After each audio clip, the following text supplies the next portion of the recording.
Ang referral code ng BitGit ay VUGB. Isulat mo yan kasi kakailanganin mo yan mamaya at may isang bahagi na kailangang ilagay mo yan o mawawala ang buong welcome package. Ngayon, bago tayo magpatuloy, gusto ko lang maging prangka sa'yo. Ang video na ito ay may kasamang referral code ko na ibig sabihin ay kikita ako ng maliit na komisyon kung mag-sign up ka gamit yan. Wala itong dagdag na gastos sa'yo at sa totoo lang, ang paggamit ng code ay talagang magbibigay sa'yo ng mas magandang sign-up package kaysa kung wala, so pabor din yan sa'yo. Okay, ito ang bahagi na halos walang nagsasabi sa'yo. Malamang nakita mo na ang malalaking 6,200 USDT na numero na nakakalat kung saan-saan at oo, totoo ang numerong yan pero ito ay hanggang ganun lang. Hindi iyan cash na diretso mapupunta sa account mo pagka-sign up. Ito ay isang rewards package na bubuksan mo unti-unti sa pagkumpleto ng ilang tasks at marami sa mga yan ay dumarating bilang trading vouchers kaysa cash na pwedeng i-withdraw. Kaya sa video na ito, ipapakita ko sa iyo ang tatlong bagay. Kung saan ilalagay ang code para magbilang ito, aling mga rewards ang totoo, at alin ang pwede mong totoong i-withdraw, pati na rin ang tatlong pagkakamali na tahimik na bawas sa bonus. Simulan natin sa pag-sign up dahil dito madalas magkamali ang karamihan. Buksan mo ang BitGet app o website at magsimulang gumawa ng bagong account gamit ang iyong email o numero ng telepono. Pagdating mo sa field na may label na referral code or invitation code, dito mo itatype ang UGB. Ito na ang pagkakamali numero 1. Hindi mo na ito pwedeng idagdag pagkatapos magawa ang iyong account. Wala nang paraan para balikan at ilapat ito sa ibang pagkakataon. Kaya kung laktawan mo ito ngayon, wala na talaga ang welcome package.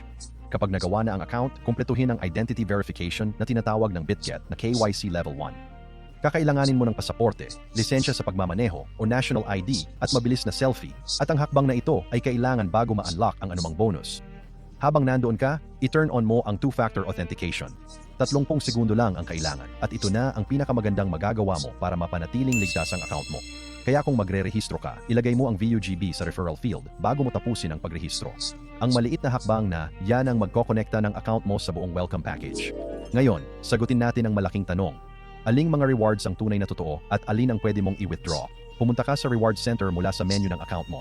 Dito naninirahan ang welcome package at gumagana ito gamit ang milestone system na may countdown timer. Para ma-unlock ang mas mataas na tier, kailangan mong magdeposito at maabot ang ilang futures trading targets sa loob ng swording araw mula sa pag-sign up at pagkatapos ay i-claim mo ang mga rewards mo sa loob ng humigit kumulang 12 araw. Narito ang tapat na paliwanag. Bahagi ng package ay dumarating bilang trading vouchers, tulad ng isang position boost voucher na ginagamit mo para magbukas ng trade, hindi bilang pera na pwede mong ipadala agad sa bangko mo. Ang kita na magagawa mo gamit ang mga vouchers na yan ang magiging withdrawable kapag natugunan mo ang mga kondisyon. Isipin niyo ang bonus na parang gatong para sa trading na pwedeng maging totoong kita na maiwi-withdraw, hindi lang libreng pera na nakaupo sa wallet nyo. Kaya sa pagkakaibang iyon, kaya maraming tao ang nakaramdam na nalinlang sila, pero ngayon, hindi na kayo kasama sa kanila. May pangalawang benepisyo rin na madaling ma-overlook at mas tumatagal ito compared sa welcome bonus. Yung code ay nagbibigay ng 20% na diskwento sa trading fees na automatikong ina-apply sa account nyo. Yung standard fee ng BitGit ay nasa 0.1%, pero kung hawak ninyo yung BGB token nila para pambayad sa fees, pwede nyong pataasin pa ang diskwento hanggang sa 50%. Kung palagian kang nagtitrade, yung bawas na yan sa fees ay tahimik na nakakatipid sa inyo ng mas malaki sa paglipas ng panahon kaysa sa ibinibigay ng one-time bonus.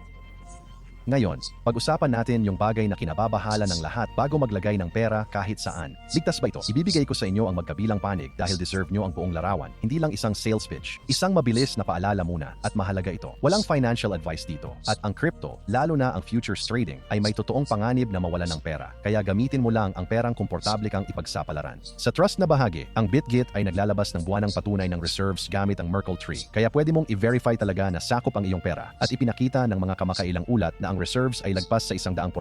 Mayroon silang protection fund na nagkakahalaga ng daan-daang milyong dolyar. Hawak nila ang ISO 27001 na sertipikasyon at ginagamit ang platform ng mahigit sa 100 milyong tao. Sa honest na bahagi, hindi available ang BitGit sa lahat ng lugar. Nakablock ito sa mga lugar tulad ng United States, Canada, Germany, France, Singapore at Hong Kong. At ang bagong sign-ups sa India ay pansamantalang itinigil. Kaya siguraduhin mong suportado ang iyong bansa bago ka magsimula. At tulad ng anumang exchange, may reklamo ang mga user tungkol sa bilis ng suporta at paminsan-minsang review ng accounts na isa pang dahilan para i-enable ang two-factor authentication at huwag ilagay ang buong ipon mo sa isang platform lang. O paano ito ikukumpara sa iba pang malalaking pangalan? Kung ihahambing sa mga exchange tulad ng Bybit or OKEx, ang lamang ng BitGit ay nasa copy trading at talagang magandang bagong user package, lalo na kung aktibong trader ka at hindi lang basta buy and hold investor. Kung nagtataka ka kung valid pa rin yung code, kung kailangan mo ba ng malaking deposit o paano ito naiiba sa Binance, ang mabilis na sagot ay, oo, gumagana ang code para sa mga bagong user. Pwede mong simulan ng maliit at mas focus ng BitGit sa futures at copy trading.